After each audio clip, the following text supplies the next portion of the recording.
네, 시청자 여러분 안녕하십니까? 썰전 라이브 시작합니다. 대선 이제 고작 이틀 남았습니다. 이례적으로 높았던 사전 투표율 누구에게 유리할까요? 또 코로나19 확진자 등 사전 투표 과정에서 나왔던 선관위의 어처구니 없는 일처리도 따져보도록 하겠습니다. 오늘 더불어민주당 장철민 의원 그리고 국민의힘의 김재섭 전 비대위원과 함께 짚어보겠습니다. 이성대 기자, 뉴스 썰기는 어떤 뉴스 썰어봅니까? 네, 말씀하신 것처럼 사전투표 관련해서 부실 대응 논란이 커지면서 음모론이 좀 다시 나오고 있어요. 이거 뭔가 조작 아니냐 이런 음모론이죠. 주로 이제 보수층, 국민의힘 주변에서 나오고 있는데 자세하게 한번 썰어보겠습니다. 네, 썰전 라이브 인터뷰는 누구죠? 네, 김경진 국민의힘 상임공보특보단장이 출연합니다. 역대 최고치를 기록한 사전투표율, 대선 판세를 어떻게 바라보고 있는지 들어보겠습니다. 네, 썰전 라이브 본격적으로 시작합니다. 3시에 만납시다. 3시엔 놓아줘. 평일 오후 3시엔 썰전 라이브.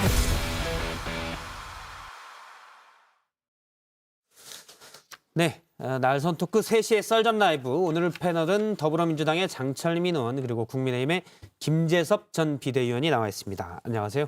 네, 안녕하세요. 안녕하십니까. 두 분 사실 좀 떨리죠. 이제 이틀 남았습니다. 네. 누가 이길 걸로 보십니까? 당연히 기호 1번. 저희 당이 승리할 당연히 거고. 윤석열 네네. 후보가 네, 너무나 당연하게. 여기 원내정당의 심상정 후보는 없으니까 제가 하기도 그렇고. 예, 알겠습니다. 그러면 오늘 얘기는 이제 가장 높았던 사전투표를 어떻게 봐야 될지 이거 좀 보고요. 그리고 중간에 송영길 민주당 대표가 오늘 피습을 당했습니다. 네네. 그것도 좀 짚어보고 그리고 선관위의 이 좀 어처구니 없는 일처리도 따져보겠습니다. 먼저 첫 주제는 사상 최고 사전투표율입니다. 지난 4일과 5일 이틀간 사전투표가 진행이 됐죠. 총 1,630여만 명이 참여를 했습니다. 투표율은 36.9%인데요. 2년 전 총선 때에 비해서 10%포인트 이상 더 많습니다. 대선 때에 비해서도 더 많고요. 그래서 이번 대선 투표율이 얼마가 나올지, 보통 총선보다는 대선이 투표율이 높은데 사전투표가 이례적으로 높았기 때문에 대선 투표율도 더 높아질지 일단 관심입니다. 먼저 두 분께 여쭤보면 이렇게 높은 이유는 배경은 어디 있다고 보십니까?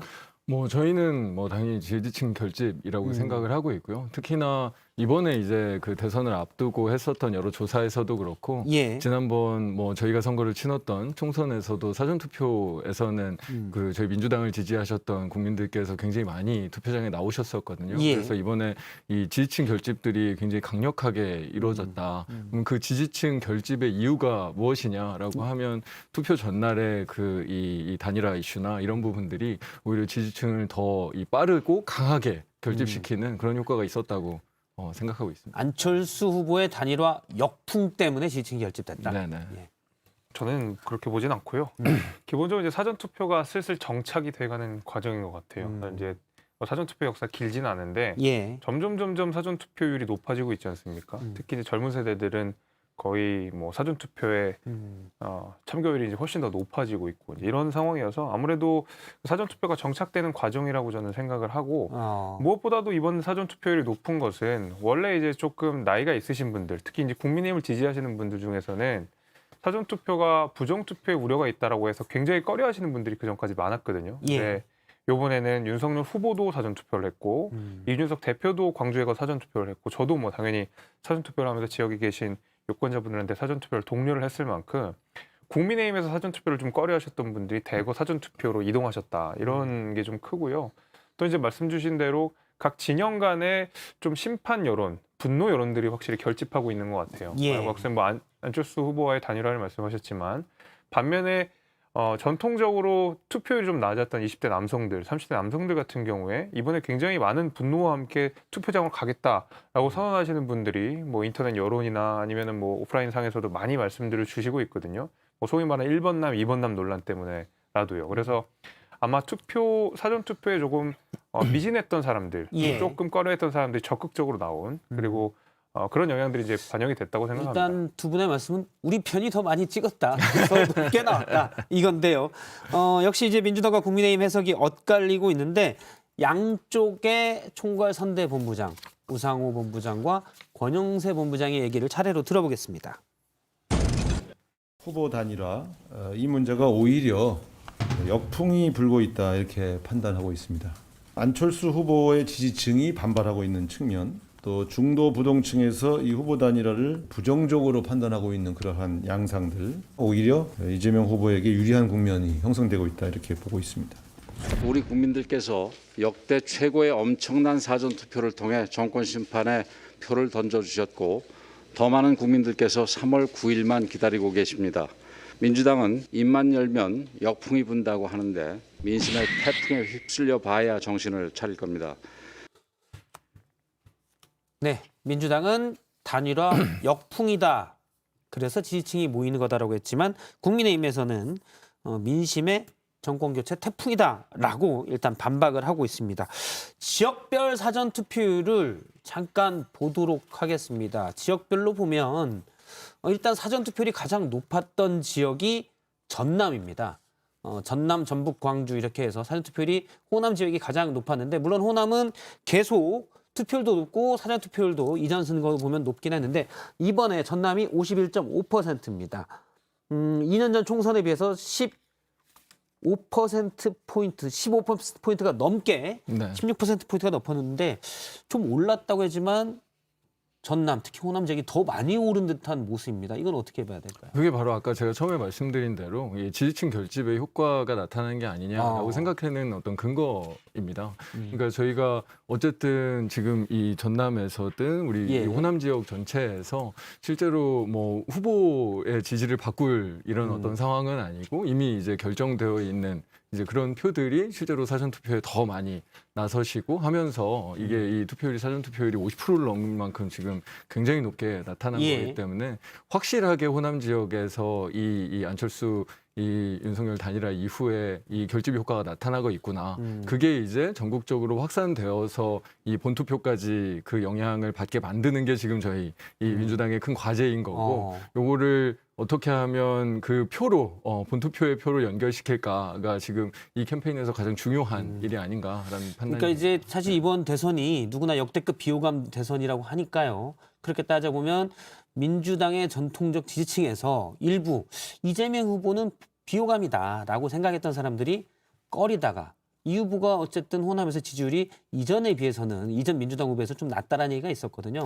근데 이번에 보면 윤석열 안철수 단일화 때문에 에잇 저런 모습을 못 보지 하고 네. 나갔다는 거죠, 투표하러. 그러니까 실제로 4일, 5일에 저희가 물론 이건 뭐 객관적인 거는 네. 아니지만 저희가 현장에서 이제 시민들 만나보면 어떻게 보면 우리 이재명 후보나 윤석열 후보에 대한 이야기가 거의 실종되고 거의 이제 안철수 후보를 규탄하는 내용의 이 말씀들을 정말 많이 하시더라고요. 예. 그래서 그런 부분들이 실제로 이제 이 투표장에 나오시는 이 유권자들의 이 강력한 어떤 결집과 예. 뭐 그런 어떤 행동으로 이 표출되는 그렇게 연결된 게 아닌가. 저희가 이 현장에서 많이 이 체감이 예. 됐고 이제 그런 거를 토대로 저희가 이거를 어떤 식으로 이 마지막까지 예. 연결시켜 갈 것이냐 라는 그런 어떤 그 이 전략과 의지를 가지고 있는 거고요. 어떻습니까? 호남 높은 거에 대해서는 이제 호남에서 이번 대선에서 호남에서 가장 뜨거웠던 이슈를 두 가지 정도를 꼽으라 그러면 예, 사실은 이제 대형 쇼핑몰 유치와 관련돼 가지고 한번 호남이 뜨거웠던 적이 있었죠. 예, 그리고 그다음에 젊은 세대들, 그러니까 국민의힘은 쳐다도 보지 않았던 젊은 세대들이 이번에 굉장히 많은 그 수가 국민의힘을 지지하고 이준석 대표를 지지하고 윤석열 후보를 지지하는 그런 굉장히 특이한 모습들을 보여줬습니다. 사실 전례 없는 모습들이었거든요. 예, 호남에서 이번 대선에 그렇게 뭔가 우리가 집중해서 그다음에 크게 화제가 됐던 이슈 두 가지가 쇼핑몰과 20대 남성들, 20대 30대 남성들의 국민의힘 지지라고 생각해 봤을 때 예. 이 50%라는 높은 득표율에는 안철수 후보와의 단일화보다는 확실히 이런 쇼핑몰 유치라든지 그다음에 그 전까지 투표를 하지 않았던 분들이 대거 사전투표장에 나왔던 특히 이제 20대 남성들이 나왔던 부분이 저는 훨씬 더 크다고 생각합니다. 왜냐하면 안철수 후보가 과거 2016년에 국민의당을 하시면서 당시 호남에서 높은 득표율을 보내줬던 건 사실이지만 예. 벌써 이제 사실 6년 전 얘기입니다. 그래서 많이 이제 정치적으로는 옛날 일이 조금 돼버려가지고 오히려 이번 대선만 놓고 보자 그러면 훨씬 쇼핑몰이라든지 20대 남성들의 지지율이 이번 선거에 영향을 줬다고 보는 것이 훨씬 더 타당하다고 저는 그렇게 보고 있습니다. 알겠습니다. 뭐 호남의 높은 비율. 물론 호남이 과거에도 높기도 했습니다. 사전 그렇죠. 투표율도 높았고 투표율도 높았는데 잠시 아까 다시 한번 전남의 사전 투표를 잠깐 보도록 할까요? 예, 전남 사전 투표를 잠깐 다시 보면 이번에 5년 전 대선에 비해서 17%포인트 이상이 높습니다. 그러니까 비율로 따지면 50% 이상이 더 높아진 거거든요. 물론 전남이 예전에도 높았다고 하지만 전체 평균 사전 투표율이 40% 정도 오른 거에 비하면 좀 더 올랐다. 이렇게 충분히 볼 수가 있겠고요. 그만큼 전남에서는 일단 사전 투표 열기가 평균보다 더 뜨거웠다라고 얘기를 할 수가 있습니다. 그러면 보수세가 강한 것으로 평가를 받던 대구 지역 사전 투표를 보겠습니다. 잠깐 보면 네, 5년 전 대선에서는 22.3%였는데 이번에는 33.9%입니다. 조금 평균이 36%가 넘으니까 평균보다 3%포인트 낮은데요. 역시 5년 전과 비교하면 그래도 50%가 넘게 오른 겁니다. 많이 올랐습니다. 이건 어떻게 볼까요? 이건 김재섭 비대위원에게 먼저 여쭤볼까요? 일단 대구가 조금 낮은 투표율을 보여주고 있다 하더라도 예. 결과적으로 본 투표랑 합산해 보면 그렇게 낮지는 않습니다. 그래서 이제 사전 투표가 조금 낮았다는 것, 그다음에 본 투표에서 아마 사전 투표를 하지 않으신 분들이 대거 참여하실 거라고 예상을 좀 해보는데 예. 사실 이제 그런 배경에는 이제 대구가 원래 보수세가 굉장히 강한 지역 아니겠습니까? 예. 그래서 보수 정당을 지지하시는 분들 중에서는 사전 투표가 부정 투표로 이어질 수 있다는 우려를 하시는 분들이 굉장히 많아서 사전 투표 무서워서 못 하겠다 하시는 분들이 굉장히 많았거든요. 예. 그런 분들은 무조건 내가 무슨 일이 있어도 본 투표 가서 투표를 하겠다 이런 분들이 많습니다. 대구라는 곳이 보수세가 굉장히 강하고 그렇게 이제 사전 투표에 대해서 우려를 하시는 분들이 사전 굉장히 많았기 투표는 때문에 조작이 있을지 모르니 나는 본 그냥 투표 본투표에 가서 간다. 확실하게 기호 2번 찍겠다 하시는 분들이 굉장히 비율이 대구가 다른 데보다 많아서 지난 대선 때를 그렇습니다. 보면 지난 대선 때 투표율 전체가 77.2%인데요. 대구가 사전 투표율은 낮았지만 투표율은 77.4%로 그럼요. 네, 일단 전국 평균보다는 지난 대선 때 높았습니다. 본투표까지 합산하면. 그럼요, 예. 그럼요. 그래서 제가 이제 말씀드린 대로 사전 투표만 가지고 전체 득표율을 따질 수는 없습니다. 그래서 사전 투표에 대한 이제 우려 심리 때문에 사전 투표만 좀 낮은 것이지 본 투표 가면 아마 정말 뜨거운 그 본 투표 열기를 아마 보실 수 있을 거라고 저는 생각합니다. 아니, 근데 물론 일견 이제 그런 예. 그 이유가 있을 수 있을 텐데, 그러니까 사전 투표에 대한 불신이 많다라는 게 정말 팩트라고 하면 정말로 이거는 국민의힘에서 정말 큰 이 고민과 좀 책임이 있는 일이기도 합니다. 그러니까 저희가 뭐 오늘 이제 선관위 이야기도 많이 예. 하겠지만 이 민주주의 제도, 특히나 선거 관리에 있어서의 제도에 대한 신뢰성을 오히려 뭔가 해치고 예. 하는 방식으로 여태까지의 이 일종의 이제 지역 정치에서의 일들이 있었다는 거에 대해서 상당히 안타깝게 이 생각이 들고, 이제 그럼에도 불구하고 저희가 지금 전반적으로 이제 제가 판단하기에는 이 호남 지역에서의 정말로 높은 사전 투표율, 그거에 반해서 이 대구나 이런 어떤 이 경상도 지역에서는 그보다 못한 이 투표율을 보이는 건 확실히 그런 측면만으로 설명하기에는 한계가 분명히 있는 거 아닌가. 이거는 지지층 결집 이슈 말고는 설명하기가 쉽지 않다. 그러면 이제 생각이 들더라고요. 네. 국민의힘이 지지층이 덜 결집했다라고 보는 거고. 제가 보기엔 그럴 수 충분히 있다고 생각이 근데 괜히 드는 그런 게, 말에서 네. 더 결집할 수도 있지 않습니까? 근데 원래 결집이라는 이슈는 어쨌든 다 상호적인 거여서 이제 예. 지지층 결집이 한쪽에서 일어나면 지난번 뭐 총선에서도 이제 그런 일들이 발생을 했었고요. 예. 근데 확실히 상대적으로 강한 이번 선거에 대한 어떤 이 열기나 그리고 이제 확실하게 이번 선거를 이겨야 된다라는 예. 이제 그런 의지가 조금은 차이가 있을 수 있다. 그렇게 해석하는 게 맞는 것 같습니다. 알겠습니다. 그러면 이제 경기도를 보도록 하겠습니다. 경기도를 저희가 보는 이유는 사실 유권자가 제일 많아요. 그리고 민심의 바로미터라고 할 수도 있는 수도권. 그런데 사전투표율이 가장 낮았습니다. 이번에. 올해 대선 사전투표율은 33.7%고요. 평균보다 낮죠. 그리고 가장 낮고요. 5년 전 대선과 2년 전 총선에서도 사실 경기도는 평균보다 낮은 사전투표율을 보이곤 했습니다. 뭐 두 번째로 낮기도 하고 여섯 번째로 낮기도 하고. 그러니까 경기도 분들이 이제 사전투표를 별로 그렇게 많이 하지 않는다. 서울과 달리 서울은 평균치에 근접했는데 그런 특성을 보여왔는데 이번에는 또 가장 낮았어요. 근데 이재명 후보가 또 경기도 지사를 했지 않습니까? 이건 어떻게 봐야 될까요? 뭐 이거는 정확하게 나중에 이제 분석을 네. 해봐야 되겠지만 이 서울 경기가 사실 이제 유권자층의 뭐 성향이나 뭐 이런 부분들이 그렇게 크게 다르지는 않거든요. 이거는 약간은 그 뭔가 물리적으로 이 사전투표소가 본투표소에 비해서 한 4분의 1에서 5분의 1밖에 숫자가 안 되긴 하거든요. 이거는 현실적인 불편함 같은 것들도 많이 좀 작동했을 수 있겠다. 이번에 사전투표율이 33%라고 해도 사실 예전보다는 많이 높은 건데 이 투표의 그 거리나 뭐 여러 가지 이제 그런 불편함 같은 것들도 이 경기도 사전투표율에는 조금 반영돼 있을지 않을까, 조합도 있지 않을까라는 생각이 좀 드는 것 같고요.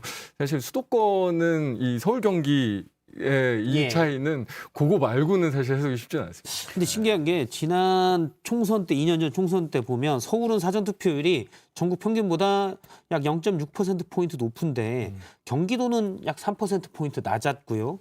지난 5년 전 대선 봐서도 서울은 평균과 비슷한데 경기도는 평균보다 약 2%포인트가 더 낮습니다. 그냥 경기도가 경기도에서 서울로 출퇴근하는 사람이 많은데 일단 사전투표율이 낮은, 본투표는 꼭 그렇진 않습니다. 근데 사전투표는 낮은 경향을 보여왔습니다. 사실 그래서 아까 전에 이제 지지층 결집의 결과로서 이 광주 전남에서 이 사전 투표율이 굉장히 높다고 말씀하시는 게 사실 이제 이런 면에서 보면 이제 논리적으로 안 맞습니다. 왜냐하면 그 경기도야말로 사실 이재명 후보의 정치적 안방이잖아요. 말 그대로 거기서 이제 계속 정치적 입지들을 쌓아오셨고 거기가 이제 말하자면 최대 어떤 표를 결집할 수 있는 지역인데 거기에 대해서는 오히려 경기도에서는 그러면 사전투표가 안 일어났다는 것은 이재명 후보의 정치적 안방에서도 사전투표가 안 일어났다는 얘기이기 때문에 어떤 이것을 유권자들의 결집이라고 보기에는 이 바로 경기도의 사전투표율이 낮은 것도 논리적 모순이 저는 될 수가 있다고 생각합니다. 사실 반면에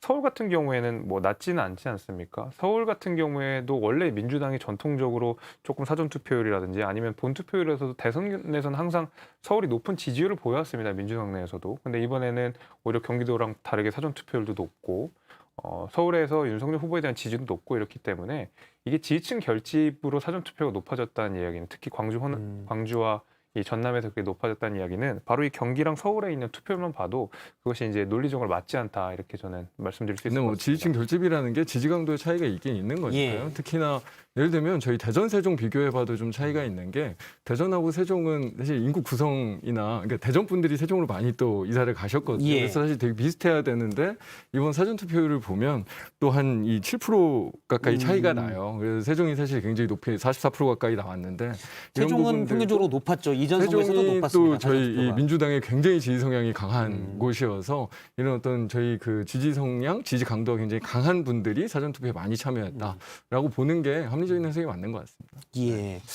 알겠습니다.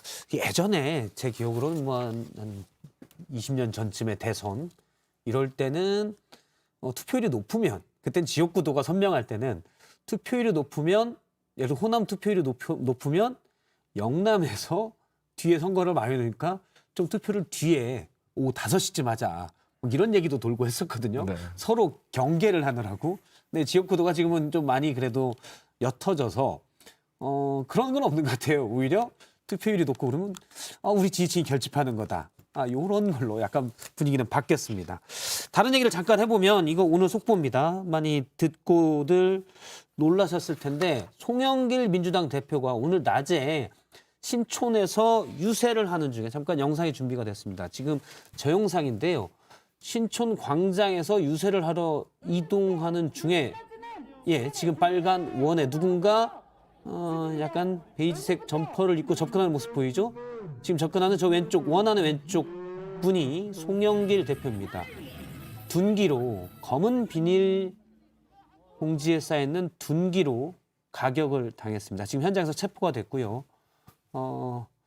다행히 큰 부상은 아니라고 하는데 머리를 망치로 맞았어요. 피도 났고요. 일단 송영길 대표는 어떻습니까? 세브란스 병원에 갔다고 하는데. 네, 일단 뭐 저도 이제 자세한 건 아직 못 들었습니다. 그런데 이제 CT 촬영하고 했는데 뭐 뇌 출혈이라든지 뭐 신경 쪽에 문제는 없는 것 같다 정도의 좀 간단한 그 소견 정도는 보고가 되더라고요. 근데 뭐 워낙 지금 뭐 이 둔기로 정말로 이 목숨의 위협을 받을 만큼의 이 테러를 당하셨기 때문에 지금 굉장히 이 걱정하면서 저희도 이 지켜보고 있습니다. 이게 지금 한 유튜버가 평소에는 이 표삿갓 TV라고 하는데요. 평소에 이제 송영길 대표 유세하거나 민주당 유세 현장에 많이 있었다고 합니다. 그러면서 이제 어떤 선거나 여러 가지 메시지에 대해서 이제 불만을 품고 가격을 한 것으로 현재까지는 알려지고 있는데 현재 경찰의 공식 브리핑은 그 이유나 이런 건 없습니다. 현장에선 이 유튜버는 체포가 됐고요. 사실은 이렇게 선거 중에 아니더라도 물론 보통 때도 마찬가지고 네. 흉기로 백주대로해서 말이 안 되는 거죠. 말이 안 되는 내용이죠. 사실 그리고 이제 보도에 따르면은 뭐 종전 선언을 계속 예. 이제 요청을 하셨던 분이라고 알고 있는데 근데 그게 안 이루어지니까 송영길 대표를 가격을 한 것으로 보인다고 하는데요. 계속 이제 송영길 대표를 따라다녔다고 합니다. 그래서 예. 저는 뭐 갑자기 우발적인 거라고 생각하지는 않고 충분히 보면 뭐 둔기도 다 준비를 해놓고 이렇기 때문에 계획된 범죄라고 생각을 해서 굉장히 엄하게 다스려야 된다고 생각을 하고 아무리 우리가 뭔가 극한 대치의 대선 국면이라고 하지만 이런 식으로 상대편 내지는 뭐 자신과 입지를 달리하는 사람에 대해서 극단적인 폭력 행위를 자행하는 것은 민주주의에 역행하는 일이죠. 이거 굉장히 그렇죠. 안타까운 일이고 다행히 이제 송영길 대표가 많이 안 다치셨다 그래가지고 정말 다행인데 하루라도 좀 빨리 쾌차하셨으면 하는 바람입니다. 예, 일단 김영진 사무총장이 브리핑한 거에 따르면은 송영길 대표는 연세 세브란스 병원에 네네. 지금 입원이 돼 있는데 머리가 약간 함몰이 있었고 아이고, 그다음에 찢어져서 피가 났지만 봉합 수술을 했고 대신 그 뇌 안쪽은 약간 뇌진탕 증세만 있고 괜찮다. 네. 하루 정도 안정을 취하면 괜찮다라고 사무총장이 브리핑을 하긴 했습니다. 어쨌든 민주주의에서 절대 있어서는 안 되는 특히 이제 저희가 비판은 언제든지 할 수 있지 않습니까? 말로 네. 저렇게 흉기를 두고는 있어서는 안 되는 일이 벌어졌습니다. 예, 그러면은 다음 주제로 넘어가도록 하겠습니다. 두 번째 주제는 주말 내내 이슈가 됐죠. 정말 어처구니 없던 사전투표, 확진자와 격리자의 사전투표 관리 얘기입니다. 강지영 아나운서가 준비했습니다. 사전 투표율은 역대 최고를 기록했지만 선관위의 확진자, 격리자 사전 투표 관리는 한마디로 엉망진창이었습니다. 투표용지를 투표함 대신에 바구니, 택배 상자, 쇼핑백, 심지어는 쓰레기 종량제 봉투에 투표용지를 넣으라고도 했습니다.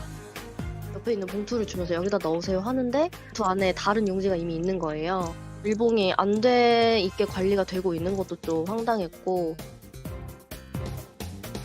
부산 등 일부 지역에서는 새 투표용지가 아니라 이미 특정 후보에게 투표된 용지를 나눠주기도 했는데요. 게다가 확진자들이 1시간 넘게 밖에서 대기하는 일도 벌어졌습니다. 논란이 커지자 선관위는 오늘 긴급회의를 열고 9일 본투표에서는 오후 6시부터 7시 30분 사이에 확진자 투표를 진행하고 투표용지 역시 직접 투표함에 넣을 수 있도록 하겠다라고 밝혔습니다. 예, 두 번째 주제는 엉망진창 선관위입니다.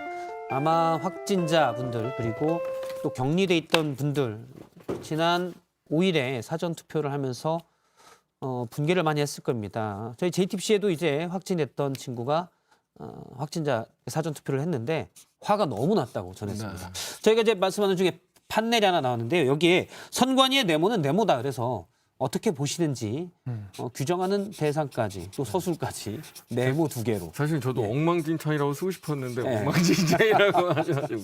네. 이제. 자, 김재섭 전 비대위원님부터 먼저 하나 좀 얘기를 해주시면. 예, 뭐 이렇게 써봤습니다. 예, 말씀해 주면 선관위의 무능은 국민께 석고대죄할 일이다. 예, 좀 더 네. 설명을 해주시죠. 뭐 정말 이 사전투표 이 양일간 정말 아수라장이 따로 없다라고 생각이 될 정도로 예. 많은 혼란들이 있었습니다. 그래서 저희 지역에 계신 유권자분들한테서 진짜 전화에 불이 났어요. 그래서 이게 말이 되느냐, 이 뭐 투표 관리가 어떻게 이렇게 될 수가 있느냐 예. 이런 식으로 엄청나게 이 말이 많으셨는데 사실 우리가 이제 선관위가 이번 대선 내내 여러 가지 문제점들을 많이 이제 일으켰습니다. 가장 이제 선거의 중립과 철저한 선거 관리 감독을 해야 되는 선관위가 애초에 우리가 최근에 이제 뭐 현수막 문구 가지고도 선관위가 뭐 예. 편파적인 판정을 한다고 해서 국민의힘에서 이제 비판을 한 바도 있지 않았습니까?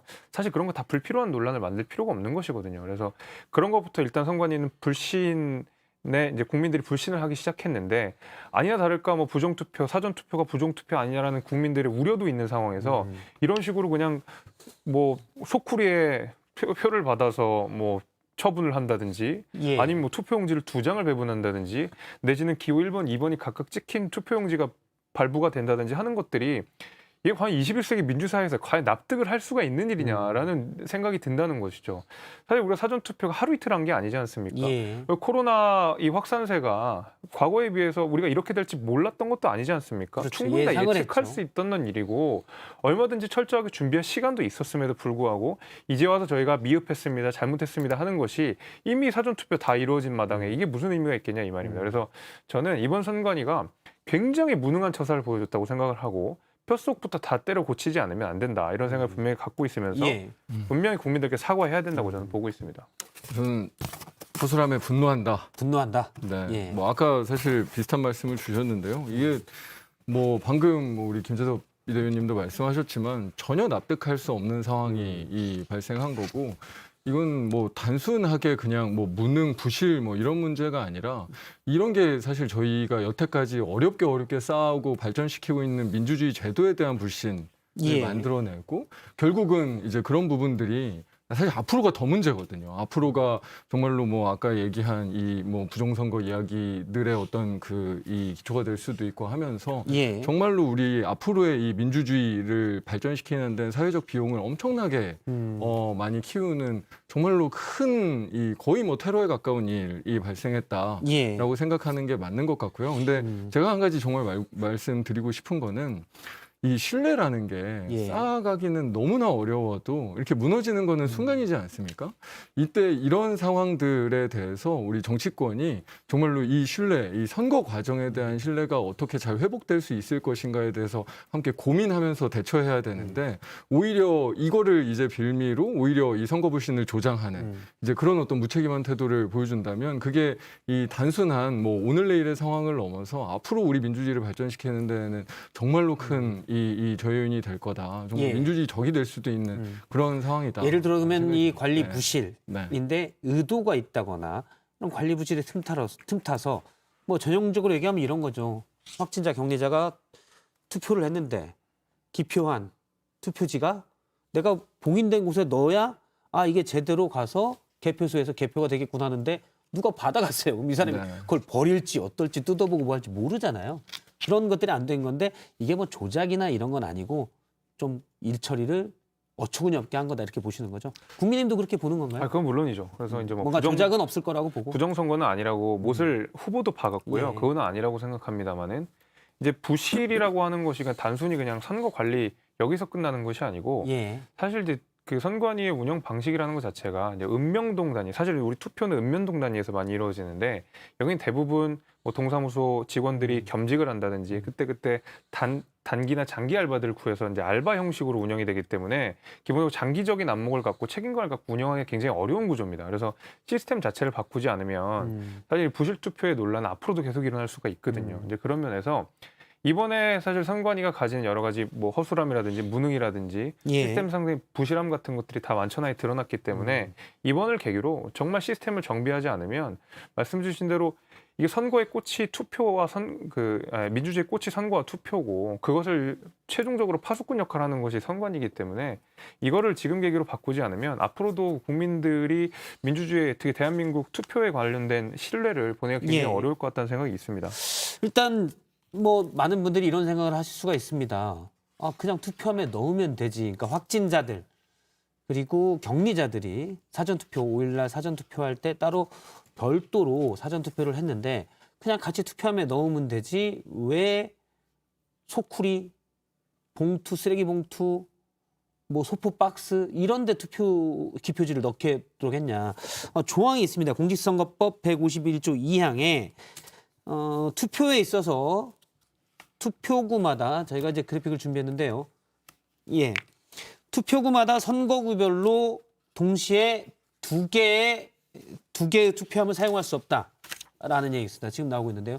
하나의 선거에 관한 투표에 있어서 투표구마다 두 개의 투표함을 사용할 수 없다고 하니 따로 모아서 예를 들어 소쿠리에 이 확진자나 격리자들의 투표 기표지를 모아서 선거 사무원이 대신 갖다 넣었다는 건데 이게 말이 안 되는 거죠. 별도의 대책을 강구해야지.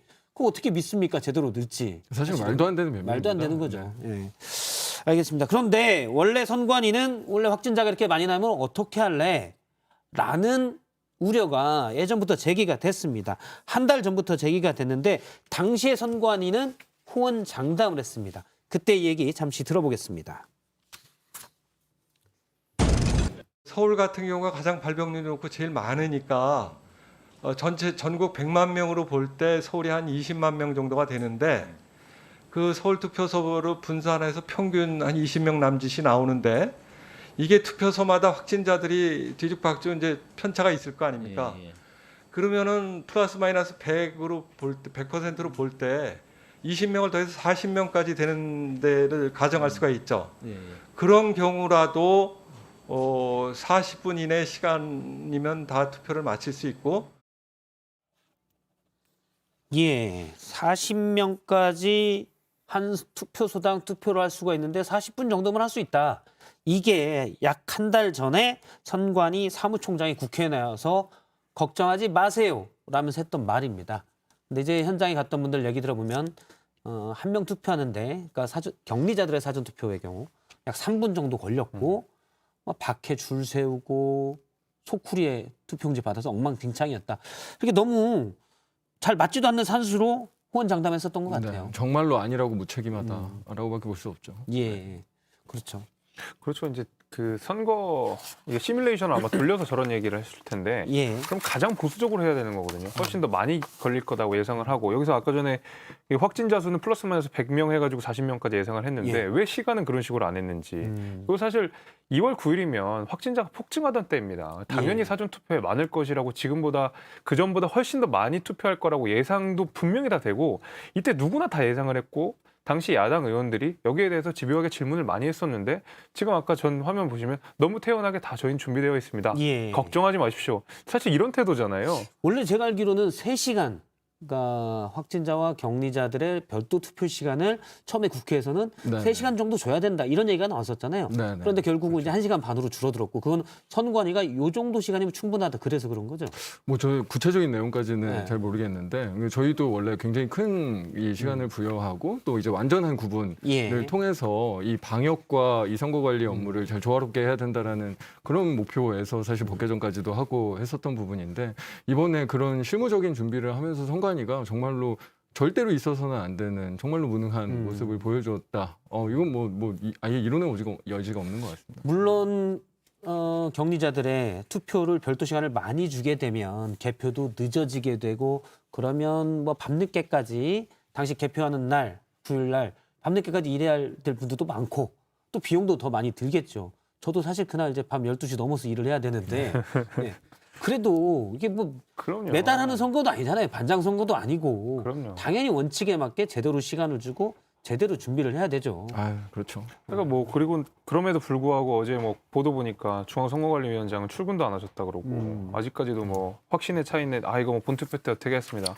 그리고 각 투표소마다도 지금 유권 해석을 다 투표소마다 맡겨놓으니까 예. 여기에 해석이 다르고 저기에 해석이 다르고 여기에 투표 뭐 받는 형태가 다르고 저기에서 뭐 투표용지가 다르고 정말 말 그대로 지금 이번 사전선거 아수라장 아닙니까? 아수라장이 사실 됐죠. 이번에 정말 혼 많이 나야 됩니다. 중앙선거관리위는 정말 혼 많이 나야 됩니다. 일단 선관위가 오늘 긴급 전체 회의를 열고 결정한 거는 3월 9일 내일 모레 확진자나 격리자들의 투표는 6시 이후에 그리고 7시 반부터 별도로 하게 되는데 같은 투표함에 넣도록 돼 있습니다.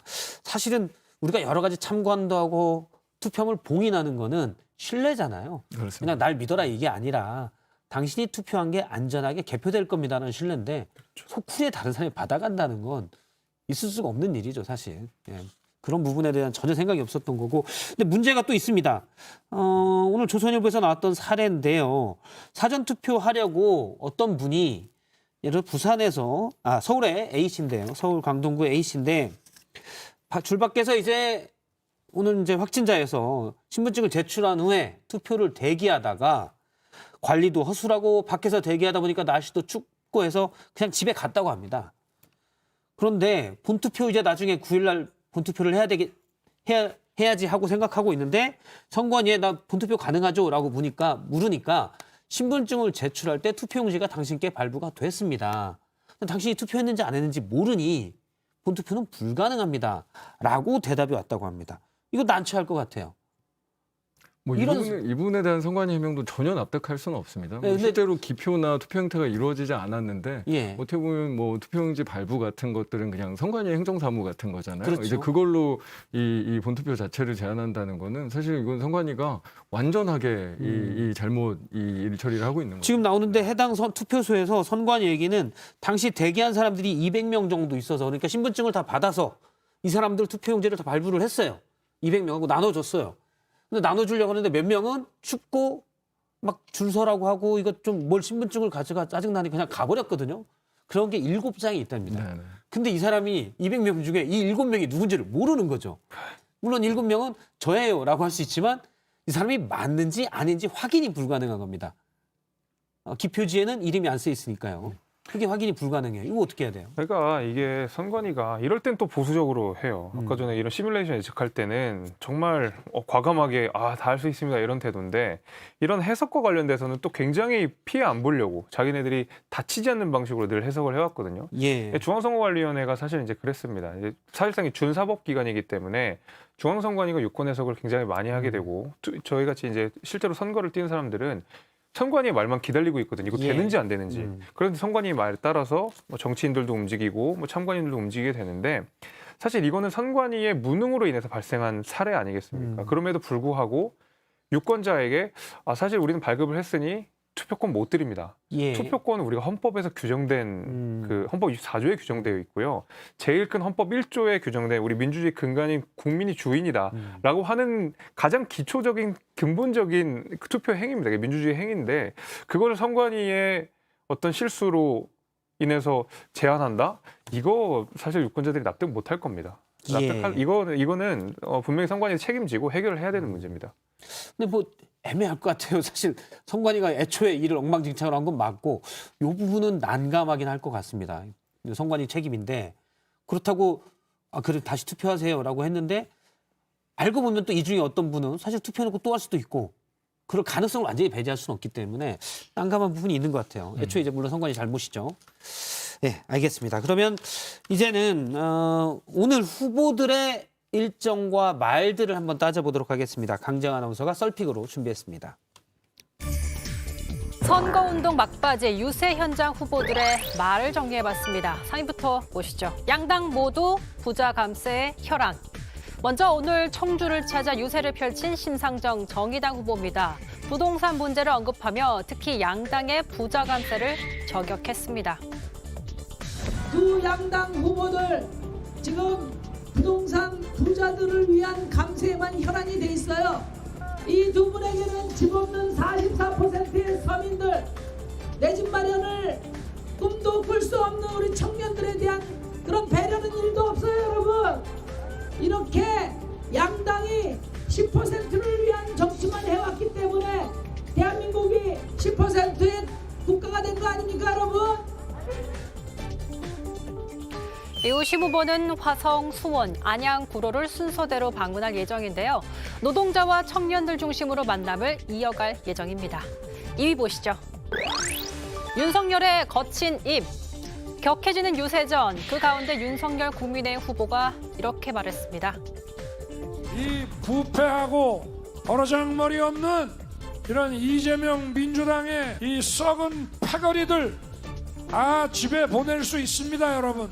국민들이 불안하면 현 정권을 지지할 것이다 라는 그 계산으로 김정은이가 저렇게 쏘는 겁니다, 여러분. 제게 정부를 맡겨주시면 저런 버르장머리도 정신 확 들게 하겠습니다. 바보 천치 아니고 어떻게 28번을 실수합니까, 여러분? 그쪽에 투표하면 좀 이상한 거 아닙니까? 윤 후보는 오늘도 계속해서 경기권 집중 공략에 나섰습니다. 지난 주말부터 유세에 합류한 안철수 대표의 모습도 보이네요. 1위 보시죠. 제주도 작아도 존중해야. 선거를 이틀 앞두고 제주로 나간 이재명 민주당 후보입니다. 원래 윤석열 후보도 오늘 제주를 찾을 예정이었으나 급하게 계획을 틀어 방문을 취소했는데요. 이재명 후보 놓치지 않고 한마디 했습니다. 제주도는 비록 작은 섬이지만 당당한 대한민국 17개 시도의 멤버다. 존중해야 된다. 국정은 초보 아마추어들의 연습장이 아닙니다. 여러분, 개인은 몰라도 됩니다. 그러나 대통령이 될 사람이 국정을 모르고 경제를 모르는 것은 자랑이 아니라 이 나라를 위기에 빠뜨리는 죄악이다. 이재명 후보는 제주 유세를 마친 뒤 부산, 대구, 대전을 찍고 청주에서 오늘 일정을 마무리한다고 했습니다. 여러분이 픽한 오늘의 썰 무엇인가요? 네, 강정 아나운서가 새 후보의 모습을 보도를 했는데요. 뭐 하나씩 고르셔서 촌철살인을 더해주신다면 뭐로 하시겠습니까? 저는 윤석열의 거친 입을 택하는 게 맞는 것 같은데요. 그러니까 하나는 윤석열 후보가 조급하구나. 라는 부분하고 또 하나는 윤석열 후보가 이게 원래 대통령이 되거나 이 대통령 후보는 좀 더 이렇게 점점 넉넉하고 좀 더 겸손해지고 이러면서 이 지도자의 자질을 보여줘야 되는 거거든요. 네, 이제 그런 부분들에서 굉장히 부족하구나라는 걸 이 거친 입에서 확인할 수 있다.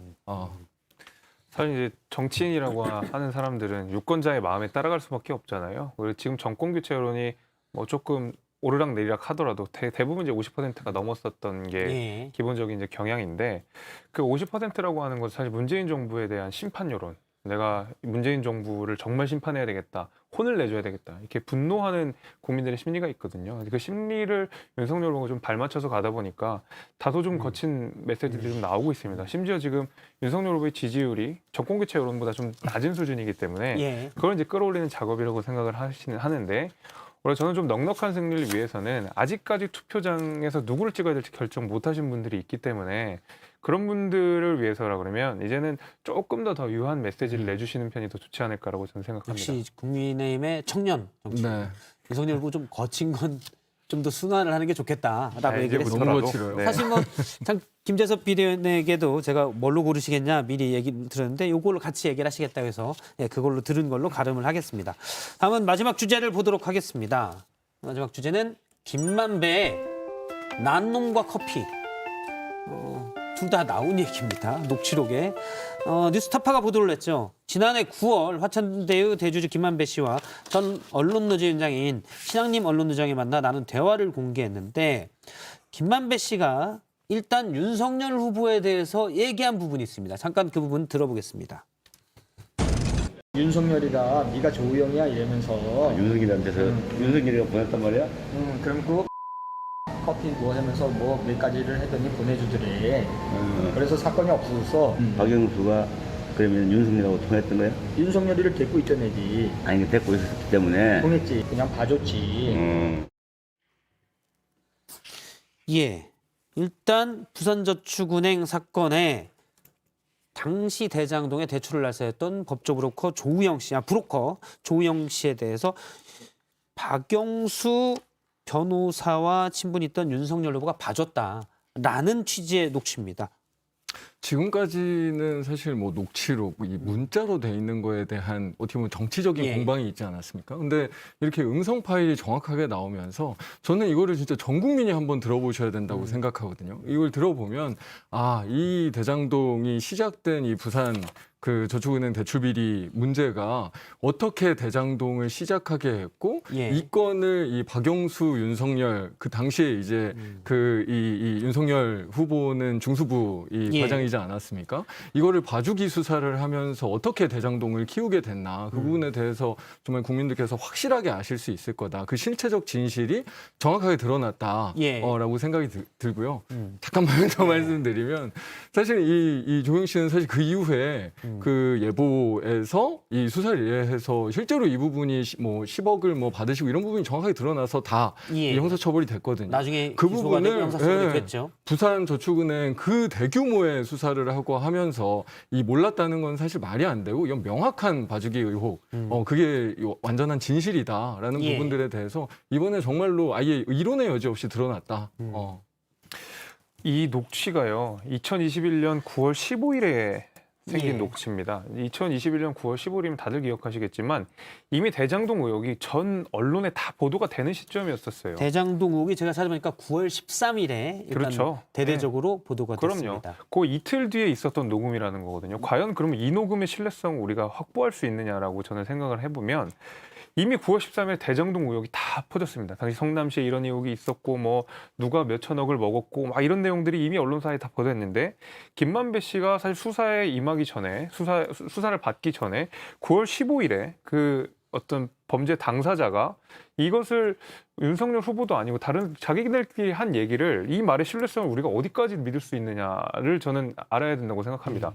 이미 대장동이 사건이 터지기 이전에 이게 녹음된 거라 그러면 그래도 한 번쯤은 고려해 보겠어요. 예. 이미 대장동 사건을 전 국민이 다 아는 상황에서 김만배 씨 그 해당 범죄자가 이 얘기를 한 것을 거기에 윤석열 후보의 이름이 나온 것을 이걸 가지고 이 신뢰성을 믿는다? 저는 윤 대단히 후보에 대해서 어렵고요. 악의적으로 얘기했을 수 있다는 말씀이시죠? 저는 당연히 예. 그렇고요. 부산저축은행도 예, 마찬가지. 그러시면요. 예. 예. 근데 정말로 한번 들어보세요. 방금 이 들어봤어요. 전체를 좀 길거든요. 예. 이 앞뒤 내용들을 정말 들어보면 저희가 보통 국민들은 다 판단하시지 않습니까? 이게 거짓말을 하고 있구나. 일부러 만들어내고 있구나. 예. 이거를 정확하게 아실 수 있는데 이 내용은 이제 정말로- 2011년 네. 부산저축은행 사건 당시를 이제 당시 윤석열 주임검사가 봐줬다는 네. 의혹 제기입니다. 그 의혹 제기에 대해서 이 내용에 대한 이 들어봤을 때의 신뢰성도 들어보시는 국민들은 판단하실 수 있을 거고 또 앞뒤의 정황이 뭐 예를 들면 남욱이든 여러 가지 여태까지의 예. 녹취록에서 나왔던 뭐 커피는 왜 커피 타 주신다 뭐 이런 이야기들이 사실 굉장히 이게 같은 그 내용들이 반복되고 있지 않습니까? 그게 사실 음성으로 이번에 나왔을 뿐이고 그 부분에 대해서 국민들께서 확실하게 판단하실 수 있을 겁니다. 이거. 예. 저는 이제 두 가지 말씀드리겠습니다. 부산저축은행 사건 가지고 이제 조 씨 얘기를 계속 이제 하는데 조 씨가 당시 참고인이었거든요. 그러니까 당시 기소한 사람들이 50명이 넘고 수사 대상은 100명이 넘었습니다. 수백 명이었습니다. 거기에 대해서 참고인 신분에 불과한 조 씨를 불러다가 기소를 하지 않은 거 가지고 사실 문제를 삼으면 부산저축은행 사건에 대한 면밀한 이해가 없다. 저는 이렇게 생각을 하는 것이고요. 그 말씀은 이제 조 말씀드린 씨도 대로 원래 나중에 예부에서 예금보험공사에서 나중에 이제 고발을 했지 않습니까? 그렇죠. 그런 건 조 씨도 범죄자였는데 당시 부산저축은행이라는 큰 나쁜 놈들을 많이 봤기 때문에 당시 검찰이 조 씨에 대해서는 나쁜 사람인지 범죄자인지를 잘 모르고 있었다. 그래서 참고인이었다. 그 참고인이었다. 말씀이신 거죠? 이제 사후에 밝혀져 가지고 이렇게 됐었던 거기 때문에 윤석열 후보가 여기에 관여를 한 게 아니라는 것이 사실 재차 3차 이야기를 했었던 부분이고 근데 사실 그 부분이 무엇보다도 네. 그다음에 예를 들면 이제 김만배 씨의 녹취록을 가지고 우리 여기에 신뢰성을 부여할 것 같으면 말씀하신 대로 남욱 변호사가 이야기했던 내용 중에는 성남시 재선을 위해서 선거 자금을 일부 거기서 사용한 것 같다라는 남욱 변호사의 증언도 분명히 있는 것이거든요. 그럼 여기에 대한 증언을 어떻게 우리가 김만배 씨랑 동일하게 같이 가지고 갈 수 있는가? 이것도 같이 고민을 해야 되는데 여기는 범죄자고 여기는 김만배 씨는 신뢰를 부여하는 것은 예. 사실 저는 개인적으로 납득하기가 어렵습니다. 근데 이게 비리 의혹의 핵심이 조우영 씨가 부산저축은행 회장의 이 친척이잖아요. 예. 그 부분에 대한 사실도 검찰이 그 당시에 알고 있었고 참고인 신분이라고는 했지만 그때 이제 계좌 추적을 굉장히 많이 합니다. 그 양쪽의 계좌 추적을 검찰이 다 했어요. 이제 그래 놓고 봐주기를 했으니까 이러니까 이게 이 대장통의 실체가 이 대장동의 몸통이 우리 이 윤석열 후보 아니냐라고 이 그런 어떤 합리적인 의심이 딱 아구가 맞는 거죠. 그러니까 이게 참고인 신분으로 이걸 그냥 끝내버린 이게 바로 봐주기 아니겠습니까?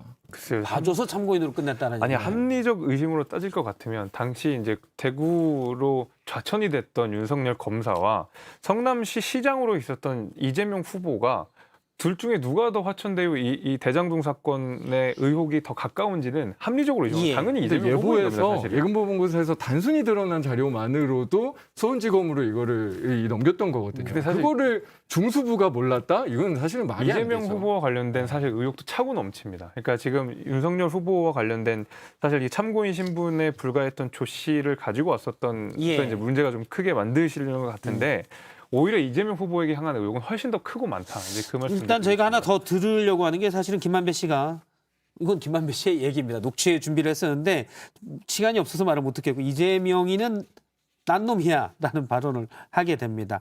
당시 그러니까 대장동 사업에서 공공의 이익을 많이 가져가려고 했다. 라고 하는 취지로 이제 신학림 전 노조위원장에게 했던 말인데요. 하지만 당시는 이제 이 민간 화천대유가 이익을 많이 안 가져갔다는 것을 어필하려는 김만배 씨의 상황도 있을 수가 있다는 맥락도 뭐 이제 따져봐야 될 것 같습니다. 알겠습니다. 오늘 두 분 말씀 여기까지 듣도록 하겠습니다. 고맙습니다. 감사합니다. 3시엔 뭐하죠? 라이브. 3시엔 뭐하죠? 썰전 라이브. 이제는 3시 시청자 제일주의 썰전 라이브. 그 사람 나를 보아도 나는 그 사람을 몰라요. 네, 이성대 뉴스 썰기 시작하겠습니다. 네, 오늘 첫 번째 준비한 자료 바로 이겁니다. 사전투표보다는 본투표를 하겠다는 의지를 가지고 계신 분들이 많으신데 그러다 보니까 사전투표율이 너무 떨어지는 것 같아서 저희들이 사전투표에 대해서 안심하시고 투표하시라고 독려를 하고 있습니다만 그것도 뭐 저희 마음대로 다 되는 게 아니니까 유권자들 생각이 갖고 계시니까. 부정선거 음모론 의문의 1승 물음표. 자, 지난 토요일 사전투표 마지막 날이었습니다. 코로나 확진자 격리자 사전투표 부실 관리 사태, 썰전 토크에서도 많이 다뤄봤는데 아무리 생각해도 이런 부실 대응은 이해가 가지 않습니다. 하루 이틀 하는 것도 아니고요. 근데 선관위원장이 문제 불거진 토요일에 출근도 하지 않았다.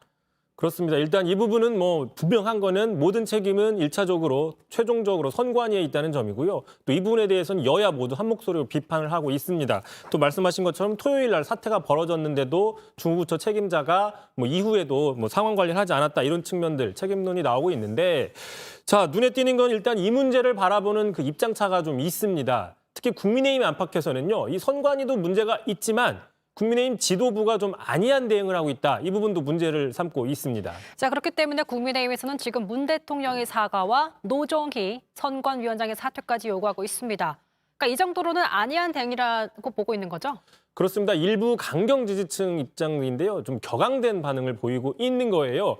아니 왜 안 한다고 했는데 굳이 사전투표하라고 독려를 해서 이런 일이 벌어졌느냐. 이런 반발이 국민의힘 주변에서 나오고 있는 거죠. 자, 실제로 국민의힘은 꾸준하게 사전투표를 해달라, 지금 바로 사전투표를 해달라고 대대적으로 캠페인을 벌였습니다.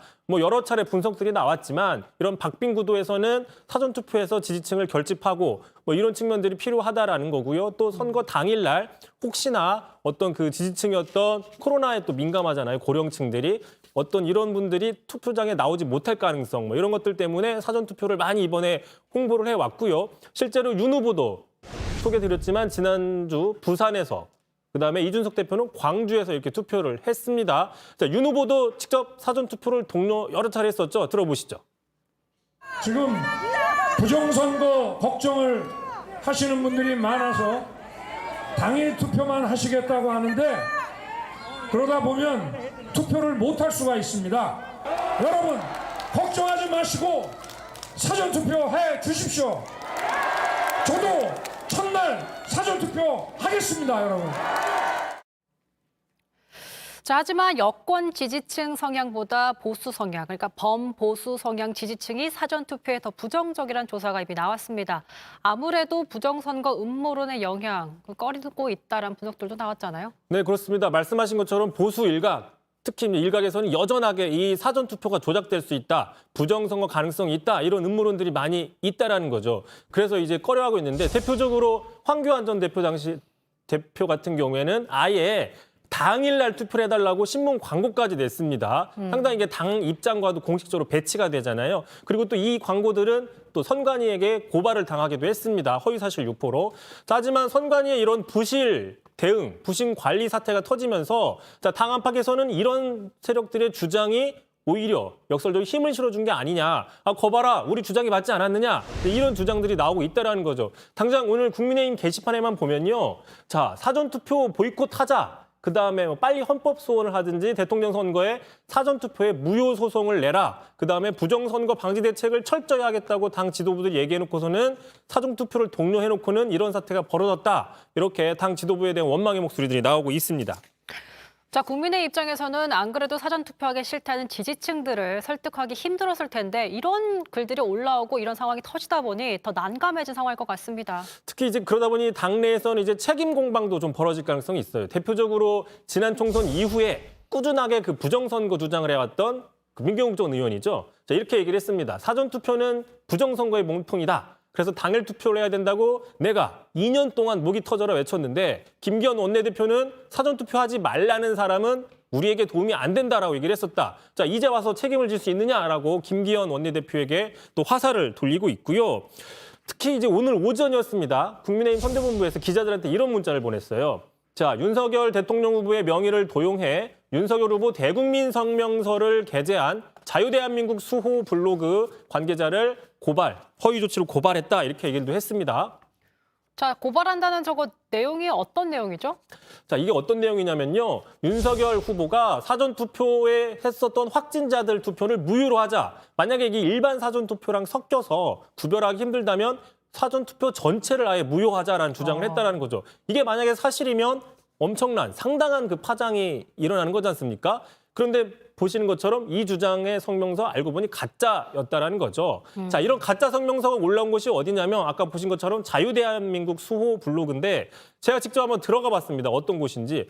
평소에 부정선거다. 부정선거 의혹이 있다. 또 사전투표는 절대 하면 안 된다. 그리고 또 5.18 북한군 개입이 했다. 이런 주장들이 많이 올라오는 곳입니다. 대략 어떤 성향인지는 아시겠죠? 그러니까 극우 성향의. 그렇습니다. 자, 이런 성향들에서 이렇게 얘기를 하고 있으니 지금 국민의힘 지도부에서는 부정선거를 주장하는 이런 세력들과는 지금 분명한 선을 긋고 있는 상태죠. 이번 사태 이후에. 네. 왜냐하면 이제 중도층에게 어필하는 데는 이게 득표력에 도움이 안 된다. 이제 이렇게 판단을 하고 있는 겁니다. 알겠습니다. 자, 어쨌든 다시 한번 저희가 윤석열 후보 관련해서 얘기를 한 게 있어서 좀 듣고 그렇습니다. 가고 싶은데요. 반대로 이제 그럼에도 불구하고 이번 사태가 지지층에는 오히려 결집을 할 수 있는 계기가 될 수 있다는 분석도 있는 게요. 지금 윤 후보 당장 이렇게 얘기를 했습니다. 어제 오늘. 자, 부정선거 의혹, 자, 보수층을 분열시키려는 작전이다. 지금 보신 것처럼 극우 보수층의 어떤 하지 말았어야 되는데 왜 했느냐 이렇게 자기들끼리 분열을 시키려는 작전이다라고 하면서 투표를 독려하고 있는데요. 네. 한번 들어보시죠. 어제 확진자 투표 갖고 좀 문제가 됐는데 저를 믿으십시오. 늘 부정선거 의혹을 제기하시는 우리 보수층을 분열시키기 위한 작전입니다, 이게. 자, 어쨌든 다시 한번 선관위의 토요일 확진자 격리자 사전선거 운영 부실 책임 피할 수 없을 것 같습니다. 하지만 그렇다고 해서 사전투표 전체가 부정선거라고 주장하는 것도 합리적이지 않은 주장입니다. 두 번째 썰 주제 보죠. 자, 두 번째 준비한 자료 바로 보겠습니다. 3%포인트 얘기하셨네요? 예. 그런 것들이 좀 뒷받침이 된다면 저희는 그런 정도 포인트를 이길 수 있겠다. 지금 저희가 블랙하우스에 들어가기 전에 여론조사에 따라 가지고 6에서 8% 차이의 조사들이 이제 나오고 있는데 ARS 기준으로 해서 아마 그것보다는 좀 더 결과치가 벌어지지 않을까. 자, 최종 점수 몇 대 몇? 가족오락관 몇 대 몇 하던 그게 떠오릅니다. 얼마 전 별세한 허참 씨가 즐겨 쓰던 표현인데 맞습니다. 한번 가져와 봤습니다. 네, 그걸 노리신 것 같았어요. 대선 이틀 앞두고 과연 누가 승리할지 초비의 관심입니다. 하지만 지금 보신 것처럼 서로 이길 거다 이렇게 자신하고 있네요. 그렇습니다. 지금 양측 다 자체적으로 조사를 하고 있고요. 날마다 판세 점검을 하고 있고 저도 이렇게 좀 이렇게 저렇게 들어보고는 있는데 확실한 거는 아직 확실한 게 하나도 없다. 바로 이게 확실합니다. 이제 그러다 보니까 막판으로 갈수록 지지층을 결집하기 위해서 여야 모두 전략을 쓰고 있는데 일단 여야 스탠스가 좀 더 차이가 있다는 거죠. 먼저 민주당 같은 경우에 보시면 최근에 결국에는 1.5%포인트 차로 이길 것이다. 최대 3% 또는 3.9% 정도 이길 것이다라고 계속 예상을 하고 있습니다. 막판 지지층이 투표정에 나오게 하려고 지금 박빙이다, 경합이다. 그러니까 집에만 있지 말고 나와서 투표를 해라. 투표하시라. 이렇게 지금 이런 전략을 펴고 있는 거죠. 자, 송영길 대표의 이 얘기 한번 들어보겠습니다. 우리는 지금 한 1, 2점 지고 있는데 마지막 3점 슛이 필요하다. 제가 이렇게 마지막 지금 연장전에 지금 일종의 1, 2점 아무튼 지고 있기보다는 엎치락뒤치락 하고 있는 거죠. 그러니까 3점 슛이 필요한 마지막 스포트가 필요하다. 민주당은 초접전 양상을 강조하고 있지만 반면에 국민의힘은 앞서 이준석 대표 영상을 보신 대로 좀 수치를 높게 보고 있습니다. 왜 그런 거죠? 일단 국민의힘 같은 경우에는 알려진 것처럼 여론조사 공표 금지 기간인 지난주에 들어오기 전에는 어느 정도 차이가 있었다. 뭐 오차범위 안도 있었지만 밖도 있었고 어쨌든 간에 우세라고 들어왔기 때문에 이게 지금 붙었다거나 박빙이라고 얘기하는 것보다는 그 격차가 유지되고 있다 또는 벌어지고 있다고 이야기를 하는 게 더 전략적으로 효율적이고 분석을 하고 있는 거죠. 하지만 양측 다 검증이 안 되는 주장 말씀드렸습니다. 자, 그러다 보니까 계속 신경전을 벌이고 있는데요. 자, 오늘도 얘기했습니다. 우상호 민주당 총괄선대본부장은 아까 보신 것처럼 이준석 대표가 8%포인트 정도 이긴다고 얘기를 하고 있는데 만약에 그렇다고 하면 윤 후보가 왜 제주 일정을 취소하고 수도권 유세를 더 추가했겠느냐. 결과적으로 수도권이 그만큼 급박하다는 반증이다 이렇게 반박을 했어요. 그러자 권영세 국민의힘 선대본부장이 지금 우리가 자체 조사해보면 언론 여러분이 예상하는 그대로 나오고 있다. 그런데 민주당은 매일 몇 프로 이긴다 이렇게 얘기를 하고 있는데 이건 희망사항일 뿐이다. 그래서 서로 신경전을 벌이고 있습니다. 자, 어쨌든 저희가 꼽은 키워드대로 최종 점수 몇 대 몇이 될지 이틀 후에 알게 될 것 같습니다. 이성대 뉴스 설계 여기까지 하죠. 수고하셨습니다.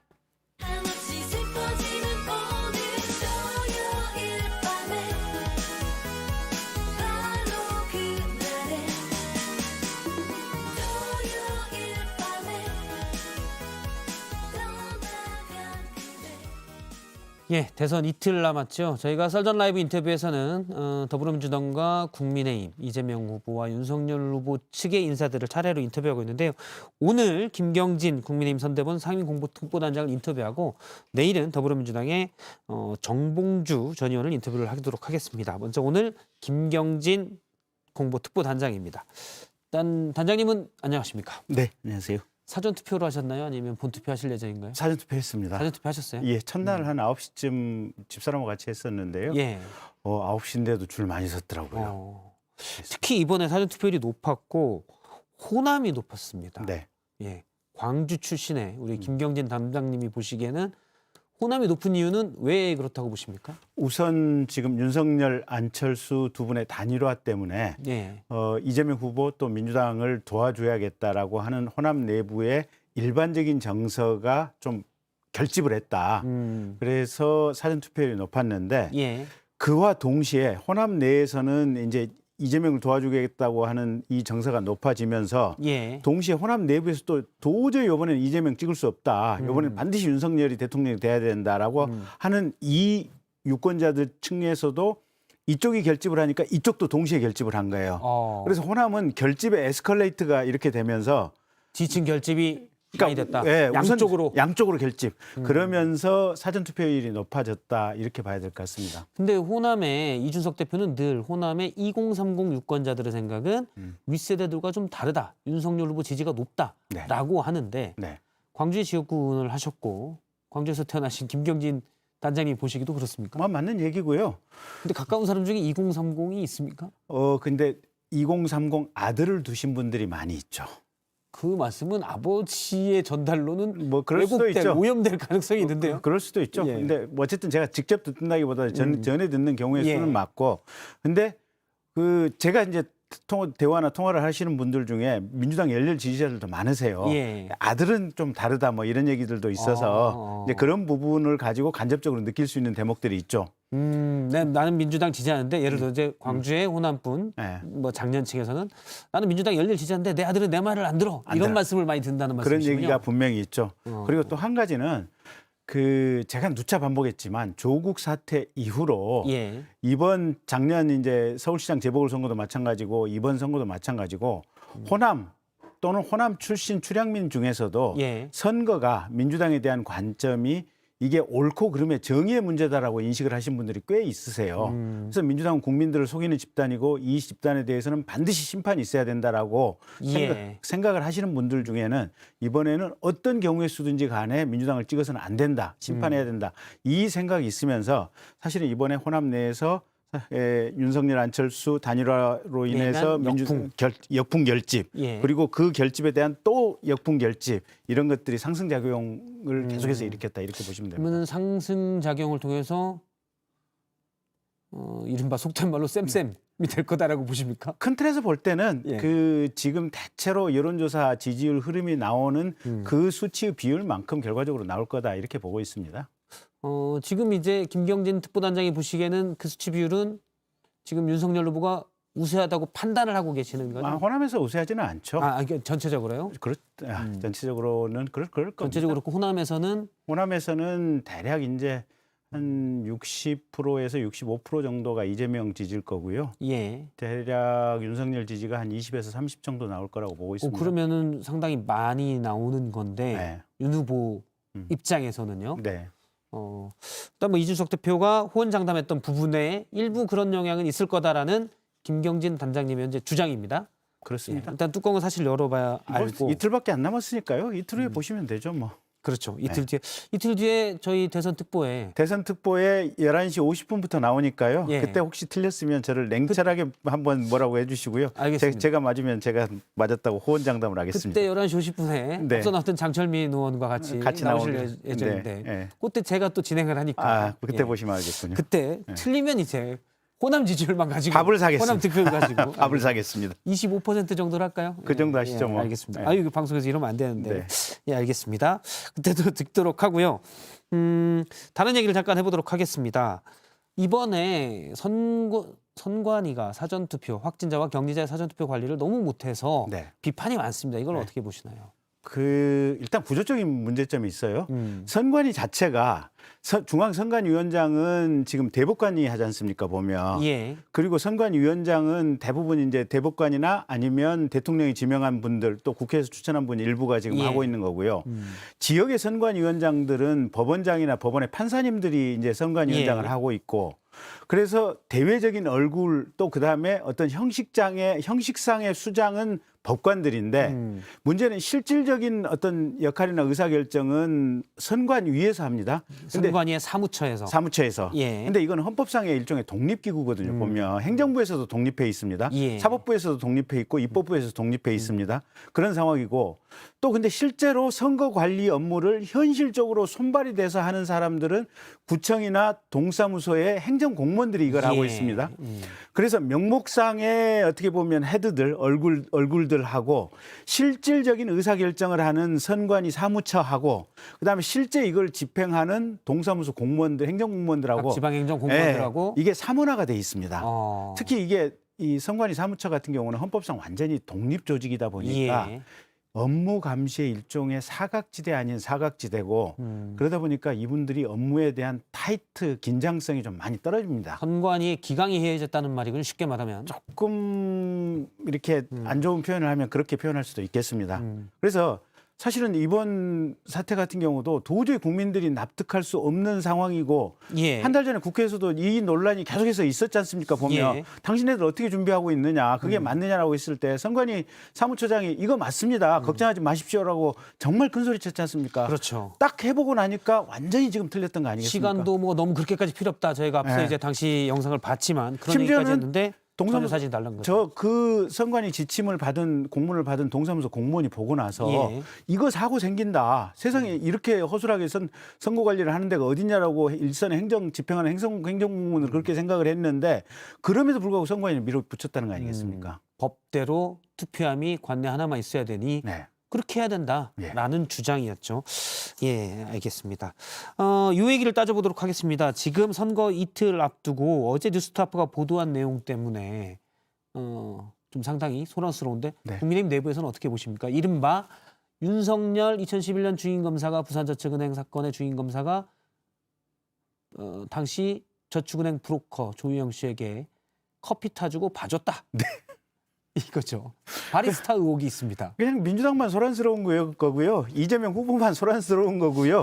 국민의힘 캠프 내에서는 신경 또 그래 별거 그렇게 보고 있습니까? 그냥 생태탕도 아니고 생태탕을 끓이는 것을 그것도 썩은 고기 가지고 생태탕 끓이는 걸 한두 번 본 게 아니기 때문에 생태탕이다. 별 신경 쓸 필요도 없어. 일단 보십시오.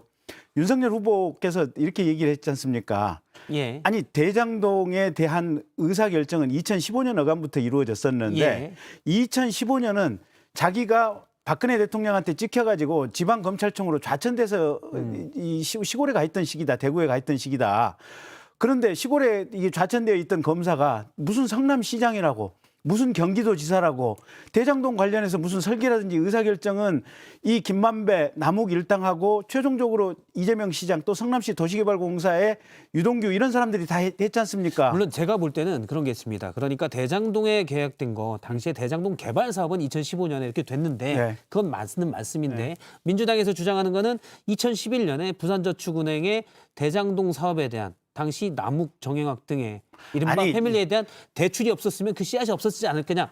저는 제가 볼 때는 둘 다 제대로 조사를 해야 되긴 하는 건데 아니 일단 거기서는 그때 조형의 불법 대출 브로커 이런 것들을 봐주지 않았으면이라는 이게 물론 본질적이라고까지는 뭐 생각이 다를 수도 있겠지만 이게 이제 만약 봐줬다면 그건 별도의 잘못된 일은 맞는 거니까요. 그러니까 뭔 일이 생기면 100년 전에 30대 전에 조상부터 다 따져서 조사해야 된다고 하는 민주당의 논리인데. 물론 이제 그게 본질적인 원인이냐 계기냐 여러 가지 판단이 있겠지만 어쨌든 일단 봐줬다면 그건 나쁜 거니까. 아니 제가 설명을 놓고 보면 어떻습니까? 제가 좀 설명을 드릴게요. 부산저축은행하고 일단 나무위키 사이트라든지 뭐 여러 가지 검색 사이트를 좀 국민들께서 들어가 보시고 부산저축은행은 이게 광주 일고 출신들이 주축이 돼서 이 부산저축은행을 이제 운영을 했었고 이 부산저축은행 말기 그러니까 2009년, 10년, 11년 요때쯤 돼가지고 이게 얼마만큼 우습게 이 부산저축은행이 움직였냐면 이 조그마한 저축은행이 부실 대출을 5조 가량을 부실 대출을 해줬습니다.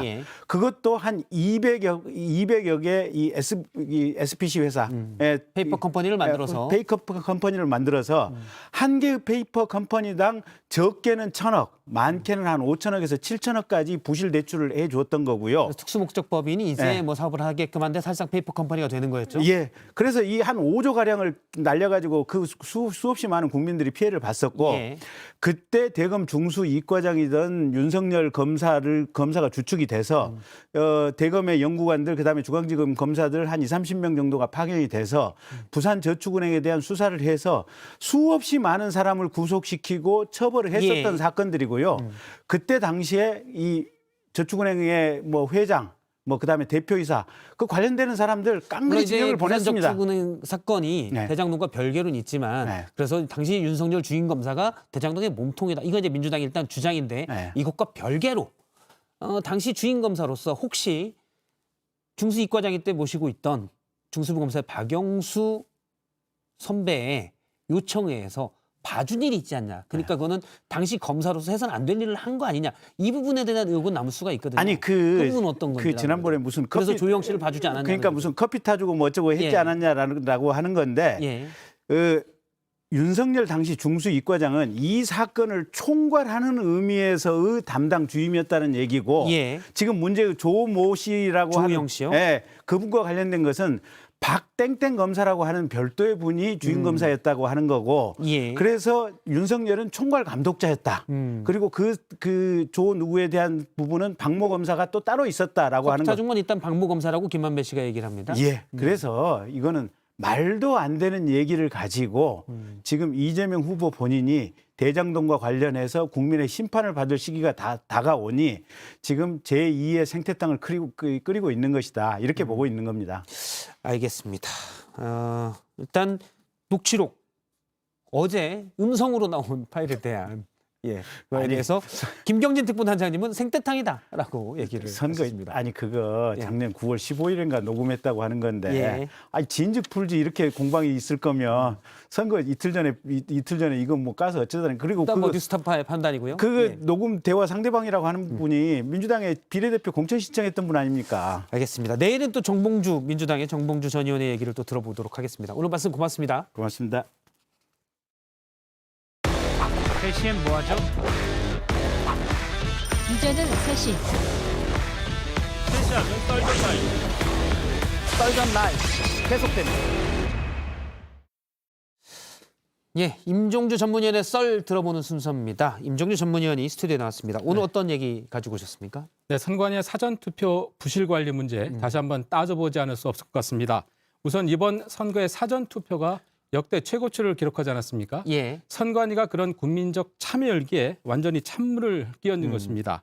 무엇보다 큰 문제는 그 만에 하나 당락이 근소한 표차로 엇갈릴 경우에 부정이나 불복 시비에 휘말릴 수 있는 불씨를 남겼다는 겁니다. 여야 모두 선관위를 비판을 했는데요. 국민의힘은 문재인 대통령의 책임론까지 거론하면서 쟁점화를 시도하고 나섰고 민주당은 정략적 접근은 안 된다고 선을 그었습니다. 예. 직접 들어보시죠. 이번 사태는 민주당 정권과 선관위의 합작품입니다. 사실상 불공정 선거 관리를 조장한 바로 그 몸체가 문재인 대통령입니다.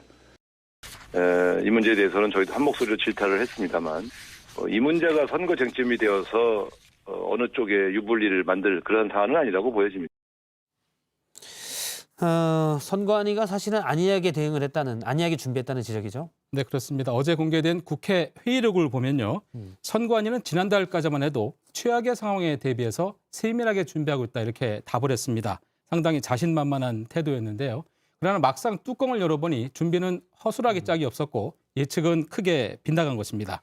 그런가 하면 야당 의원들이 사전투표 부실 관리 문제를 따지려고 선관위를 항의 방문했는데 그 자리에서 김세환 사무총장이 유권자의 항의를 난동이라고 표현했다는 주장이 나오면서 논란을 키우고 있습니다. 예. 유권자 비하로 비칠 수 있는 대목이기 때문에 명확한 설명이 뒤따를 것 같습니다. 예. 선관위에 대한 고발도 잇따르고 있습니다. 몇몇 시민단체가 노정희 선관위원장과 김세환 사무총장 등을 고발하는 등 수사를 요구하고 나섰습니다. 대선 이후에 수사가 이뤄질 가능성이 있습니다. 선관위원장이 책임을 져야 된다, 물러나야 된다 이런 주장까지 나오고 있습니다. 네, 노정희 선관위원장이 오늘 아침 출근길에 취재진에게 짧게 입장을 밝혔습니다. 본 선거 대책 마련에 집중하겠다 이런 답변이었는데요. 책임 등에 대해서는 언급하지 않았습니다. 노 위원장은 이어서 선관위 전체회를 열어서 선거 당일 저녁 6시 이후 확진자와 격리자의 투표를 일반인과 똑같이 진행하겠다 이렇게 대책을 내놓게 됐습니다. 예, 중요한 건 이제 모레 본투표인데 이때도 이제 확진자와 격리자의 투표가 별도로 이루어지잖아요. 예. 우선 잘못에 대한 책임 추궁이 불가피한 상황입니다. 다만 지금을 말씀하신 것처럼 이틀 앞으로 선거가 다가온 마당에 투표 관리가 무엇보다 중요한 상황입니다.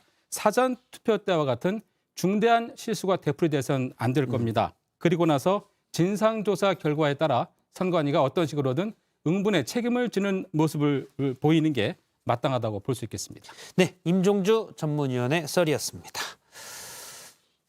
네, 오늘 썰전 라이브는 여기까지입니다. 계속해서 정치부회의가 이어지고요. 저희는 내일 오후 3시 10분에 뵙겠습니다. 고맙습니다.